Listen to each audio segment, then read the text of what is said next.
News, सच जरूरी है। स्वागत है दर्शकों। ब्रेक के बाद संजय राउत ने नेपाल प्रदर्शन को महाराष्ट्र से जोड़ना, शिवसेना ने जताया विरोध, कश्मीर से करेंगे मुलाकात। संजय राउत ने नेपाल में हो रहे प्रदर्शन से भारत और महाराष्ट्र से जोड़ दिया है। इस घटना के बाद अब शिवसेना नेता का दिलेर सिंह अब मुंबई पुलिस कमिश्नर से मुलाकात करेगा। हाल ही में पड़ोसी देश नेपाल में युवाओं के प्रदर्शन के बीच पीएम और राष्ट्रपति को इस्तीफा देना पड़ा। इस हिंसा के बाद अब महाराष्ट्र में संजय राउत ने सोशल मीडिया पर एक पोस्ट की, जिसके बाद अब शिवसेना के नेता आक्रामक रुख अख्तियार रहे हैं। चलिए बढ़ते हैं दर्शकों अगली खबर। पड़ोस के उपनाम से पालतू कुत्ते को पुकारने पर विवाद, एक का फूटा सिर, पुलिस में दर्ज हुआ केस। पड़ोसी के उपनाम से पालतू कुत्ते को पुकारने पर दो लोगों के बीच विवाद बढ़ गया। ये बात गाली गलौज और हाथापाई तक गई। पुलिस ने इस मामले में केस दर्ज कर जांच शुरू कर दी है। मध्य प्रदेश के इंदौर जिले के हैरान कर देने वाला मामला सामने आया है, जहां एक व्यक्ति द्वारा अपने पालतू कुत्ते को पड़ोसी के उपनाम से पुकारने जाने पर हुए विवाद को लेकर पुलिस ने केस दर्ज कर लिया है। बढ़ते हैं दर्शकों अगली खबर पर।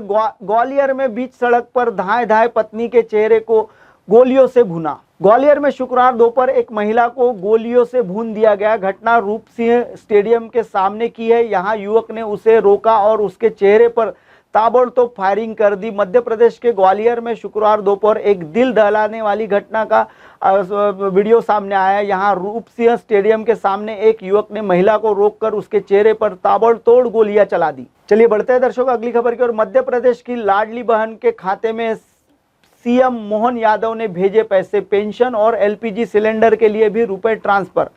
मध्य प्रदेश की लाडली बहन बैंक के खाते में शुक्रवार को पैसे ट्रांसफर कर दिए गए। साथ ही पेंशन भोगियों के खाते में भी पैसे भेज दिए गए हैं। सीएम मोहन यादव ने रसोई गैस सिलेंडर के लिए भी पैसे भेज दिए। मध्य प्रदेश के मुख्यमंत्री मोहन यादव ने शुक्रवार को मध्य प्रदेश की लाडली बहन के बैंक अकाउंट में पैसे ट्रांसफर कर दिए हैं। चलिए बढ़ते हैं दर्शकों अगली खबर की। भारत में नेपाल जैसे हालात, गृह युद्ध छिड़ सकता है, युवाओं को मिले मिलिट्री ट्रेनिंग। भाजपा विधायक का बयान आया सामने। भाजपा विधायक पन्नालाल शाक ने कहा है कि लोगों ने नेपाल को बर्बाद कर दिया और अब सबकी निगाह हिंदुस्तान के ऊपर बनी है। उन्होंने कहा है कि जो घटनाक्रम बने हैं उसे लगता है देश के अंदर भी गृह युद्ध चल सकता है। मध्य प्रदेश के गुना से भाजपा विधायक पन्नालाल शाक ने बताया दिया कि जो हालात श्रीलंका में, बांग्लादेश में और अफगानिस्तान में, पाकिस्तान में हुए हैं, नेपाल भी बर्बाद हो गया। उसी देखकर लग रहा है कि देश के अंदर गृह युद्ध भी छिड़ सकता है।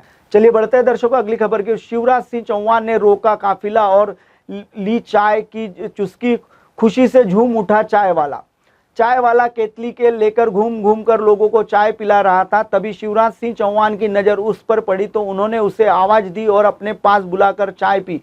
केंद्रीय कृषि मंत्री शिवराज सिंह चौहान द्वारा गुरुवार को मध्य प्रदेश के दौरे पर आए अपने अल्प प्रवास पर सतना पहुंचे प्रदेश के पूर्व सीएम का भाजपा के कार्यकर्ताओं और पदाधिकारियों ने गर्मजोशी से स्वागत किया था। चलिए बढ़ते हैं दर्शकों अगली खबर। सीपी रामकृष्ण ने ली उपराष्ट्रपति पद की शपथ। इस्तीफे के बाद पहली बार नजर आए जगदीप धनखड़।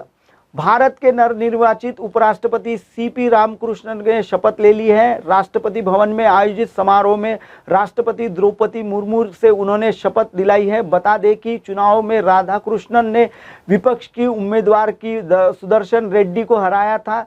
सीपी राधाकृष्णन ने शुक्रवार को भारत के 15वें उपराष्ट्रपति पद के दौर पर शपथ ली है।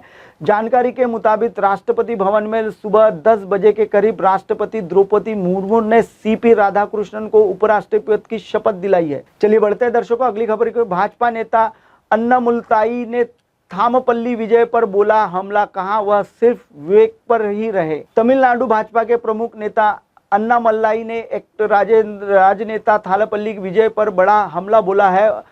अन्नामलाई ने विजय को सलाह देते हुए कहा है कि वे राजनीति को गंभीरता से लेना चाहिए। तमिलनाडु में अगले साल होने वाले विधानसभा चुनाव के लिए राजनीतिक दलों ने तैयारियों को तेज कर दिया है। दक्षिण भारतीय फिल्मों के सुपरस्टार थालापल्ली विजय ने भी अपनी पार्टी बना ली है और साल 2026 के विधानसभा चुनाव में हिस्सा लेने का ऐलान कर दिया है। चलिए बढ़ते हैं दर्शकों अगली खबर की ओर। अर्शदीप सिंह को मिलेगा पाकिस्तान के खिलाफ मौका। टीम इंडिया के कोच ने कहा कि दी ऐसी बात।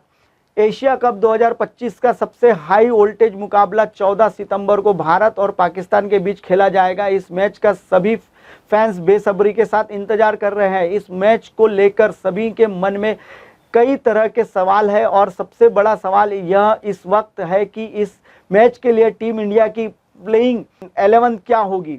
चलिए बढ़ते हैं दर्शकों अगली खबर की ओर। छत्तीसगढ़ में फिर शुरू हुआ एनकाउंटर। बीजापुर में अब तक 2 नक्सली ढेर ऑपरेशन जारी। छत्तीसगढ़ में सुरक्षा बलों और नक्सलियों के बीच लगातार मुठभेड़ जारी है। शुक्रवार को राज्य के बीजापुर में एनकाउंटर शुरू हो गया है। अब तक 2 नक्सलियों मारे जाने की खबर सामने आई है। भारत सरकार ने मार्च 2026 तक पूरे देश को नक्सलवाद से मुक्त कराने का लक्ष्य रखा है। इस लक्ष्य के लिए हासिल करने के लिए सुरक्षा बल लगातार नक्सलियों के खिलाफ अभियान चला रहे हैं। दर्शकों फिलहाल वक्त हो चला है ब्रेक का। ब्रेक से लौटने के बाद देखिएगा देश और दुनिया की तमाम खबरें। 50 बड़ी खबरों में बस इतना ही। मुझे दीजिए इजाजत, बने रहिए MNS न्यूज पर। हाय हेलो नमस्कार, मैं हूं पंकज विष्णु और आप देख रहे हैं MNS न्यूज। देखिए साईं बाबा की आरती लाइव शिरडी से हर रोज सुबह सिर्फ MNS न्यूज पर।